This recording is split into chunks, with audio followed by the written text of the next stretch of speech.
Bismillahirrahmanirrahim. Assalamualaikum warahmatullahi wabarakatuh. Waalaikumsalam Waalaikumsalam warahmatullahi wabarakatuh. Kepada Ibu dosen dan rekan-rekan semua, selamat pagi. Kami dari kelompok 3 yang akan mempresentasikan hasil diskusi kelompok kami yang berjudul Penggunaan Bahasa Indonesia Baku.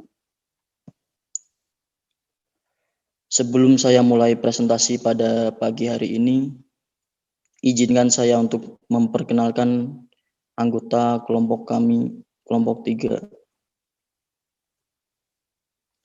Saya Slamet Aldi Saputra sebagai moderator. Ada Arya, Bima, Givari,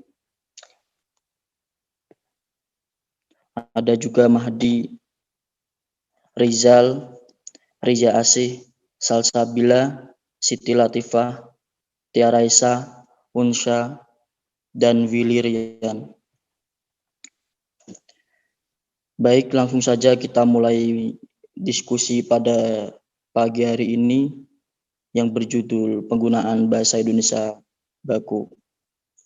Waktu saya serahkan kepada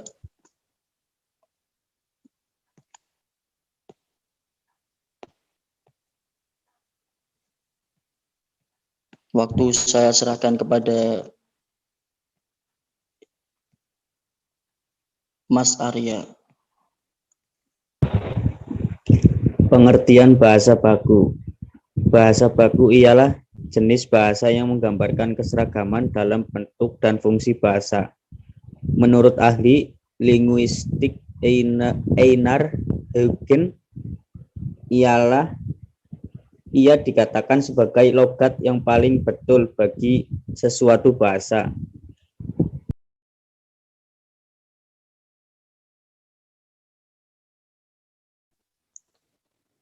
Yang kedua, di dalam bahasa baku ada 3 aspek yang saling menyatu, yaitu kodifikasi, keberterimaan, dan yang ketiga difungsikan.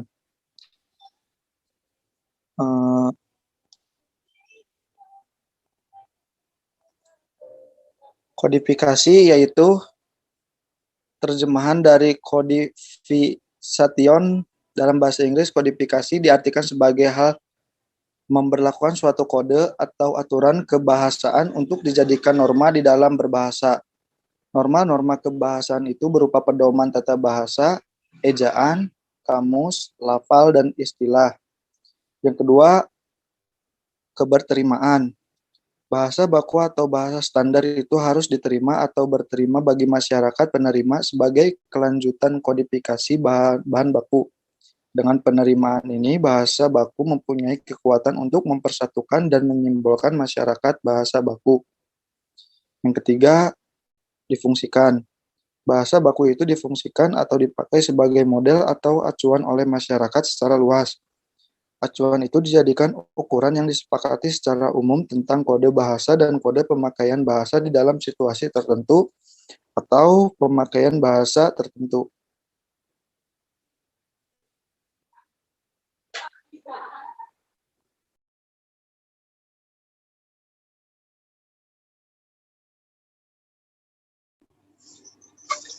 Pengertian bahasa Indonesia baku.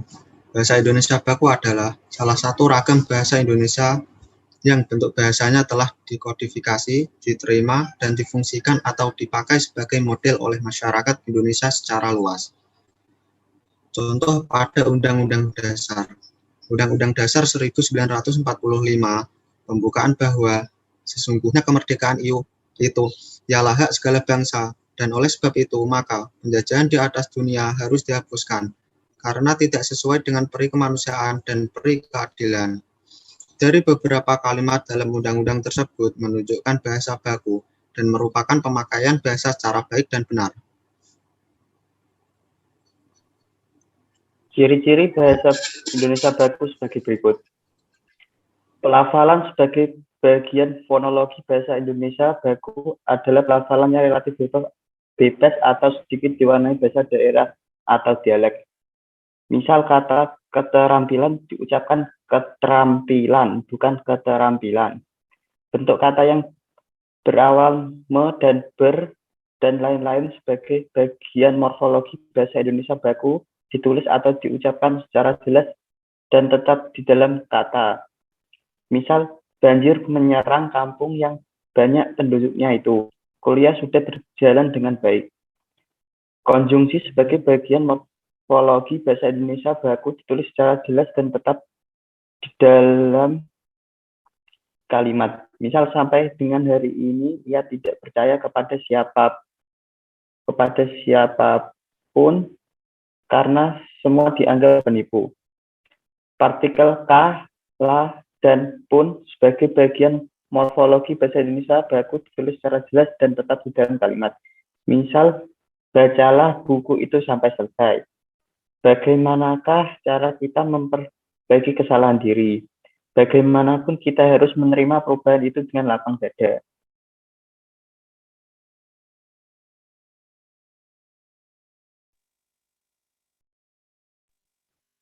Selanjutnya, preposisi atau kata dengan sebagai bagian morfologi bahasa Indonesia baku dituliskan secara jelas dan tetap dalam kalimat. Misalnya, saya bertemu dengan adiknya kemarin. Ia benci sekali kepada orang itu. Bentuk kata ulang atau reduplikasi sebagai bagian morfologi bahasa Indonesia baku ditulis secara jelas dan tetap sesuai dengan fungsi dan tempatnya di dalam kalimat. Misalnya, mereka-mereka itu harus diawasi setiap saat. Semua negara-negara melaksanakan pembangunan ekonomi. Selanjutnya, kata ganti atau polaritas tutur sapa sebagai bagian morfologi bahasa Indonesia baku ditulis secara jelas dan tetap dalam kalimat. Misalnya, saya, Anda bisa bekerja sama di dalam pekerjaan ini. Aku, engkau sama-sama berkepentingan tentang problem itu. Saya, saudara memang harus bisa berpengertian yang sama. Selanjutnya, pola kelompok kata kerja, aspek plus agen plus kata kerja sebagai bagian kalimat bahasa Indonesia baku ditulis dan diucapkan secara jelas dan tetap di dalam kalimat. Misalnya, surat Anda sudah saya baca. Kiriman buku sudah dia terima. Konstruksi atau bentuk sintesis sebagai bagian kalimat bahasa Indonesia baku ditulis atau diucapkan secara jelas dan tetap di dalam kalimat. Misalnya, saudara, dikomentari, mengotori, dan harganya. Selanjutnya, fungsi gramatikal terdapat subjek, predikat, dan objek. Sebagai bagian kalimat bahasa Indonesia baku ditulis atau diucapkan secara jelas dan tetap dalam kalimat. Misalnya, kepala kantor pergi ke luar negeri. Kepala kantor sebagai subjek, pergi sebagai predikat, dan keluar negeri sebagai objek. Struktur kalimat baik tunggal maupun majemuk ditulis atau diucapkan secara jelas dan tetap sebagai bagian kalimat bahasa Indonesia baku di dalam kalimat. Contoh kalimat tunggal, mereka sedang mengikuti perkuliahan dasar-dasar akuntansi 1. Contoh kalimat majemuk, sebelum analisis data dilakukannya, dia mengumpulkan data secara sungguh-sungguh. Kosakata sebagai bagian semantik bahasa Indonesia baku ditulis atau diucapkan secara jelas dan tetap dalam kalimat. Misalnya, mengapa, tetapi, bagaimana, memberitahukan, hari ini, bertemu, tertawa, mengatakan, pergi, tidak begini, begitu, silakan. Ejaan resmi sebagai bagian bahasa Indonesia baku ditulis secara jelas dan tetap, baik kata, kalimat, maupun tanda-tanda baca yang sesuai dengan ejaan yang disempurnakan. Peristilahan baku sebagai bagian bahasa Indonesia baku dipakai sesuai dengan pedoman peristilahan penulisan istilah yang dikeluarkan oleh pemerintah melalui Pusat Pembinaan dan Pengembangan Bahasa.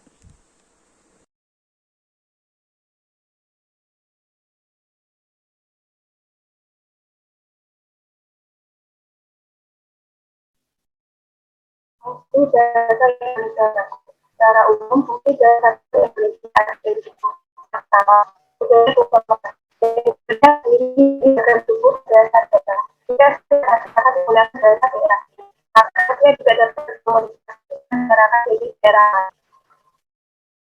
Fungsi bahasa baku memperhubungkan semua berbagai dialek bahasa itu. Dengan tujuan bahasa baku memperhatikan bagi masyarakat. Yang kedua, sebagai fungsi politisasi. Suatu bahasa baku menggunakan yang lain atau satu negara dengan negara lainnya begitu. Karena itu, gunakan dia salah satu ciri dari suatu negara. Lalu itu memperkuat perasaan kepribadian nasional masyarakat bahasa yang bersangkutan.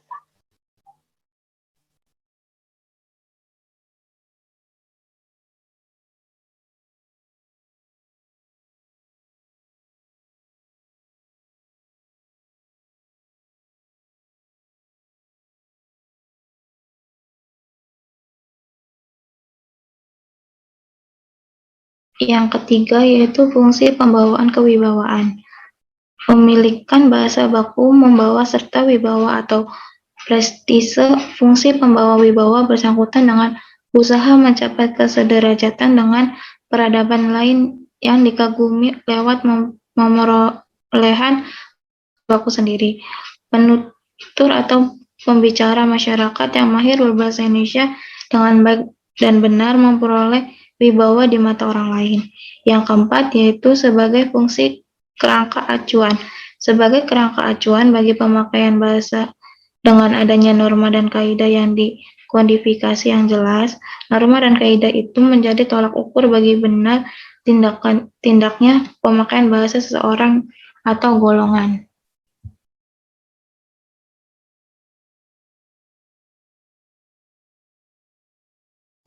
Cara pemakaian bahasa Indonesia baku dengan baik dan benar.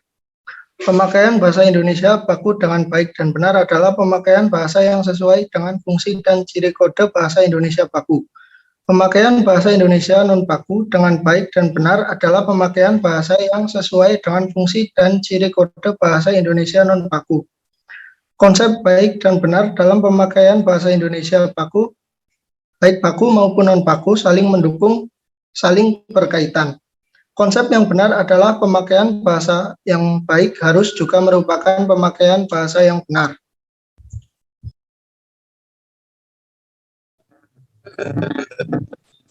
Kriteria yang digunakan untuk melihat penggunaan bahasa yang benar. Yang pertama, tata bunyi atau fonologi. Misalnya bunyi F, V, dan Z. Contohnya, kata-kata yang benar adalah fajar, motif, aktif, variabel, vitamin, devaluasi, zakat, izin. Bukan fajar, motif, aktif, variabel, vitamin, devaluasi, zakat, izin. Masalah lafal juga termasuk aspek tata bunyi. Pelafalan yang benar adalah kompleks transmigrasi ekspor, bukan kompleks transmigrasi ekspor. Yang kedua, tata bahasa atau kata dan kalimat. Misalnya, bentuk kata yang benar adalah ubah, mencari, terdesak, mengebut, tegakkan, dan bertanggungjawabkan. Bukan robah, ubah, dan robah. Nyari, kedesak, ngebut, tegakkan, dan pertanggungjawaban. Yang ketiga, aspek kosakata atau termasuk istilah. Kata-kata seperti bilang, kasih, antar, dan ubah lebih baik diganti dengan berkata atau mengatakan, memberi, sebentar, dan sudah dalam menggunakan bahasa yang benar.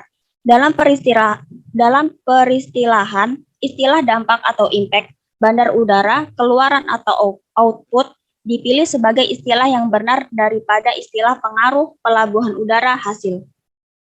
Yang keempat, dari segi ejaan, penulisan yang benar adalah analisis sistem, objek, jadwal, kualitas, dan hierarki. Yang kelima, dari segi maknanya, penggunaan bahasa yang benar bertalian dengan ketepatan menggunakan kata yang sesuai dengan tuntutan makna. Misalnya, dalam bahasa ilmu tidak tepat jika digunakan kata yang sifatnya konotatif.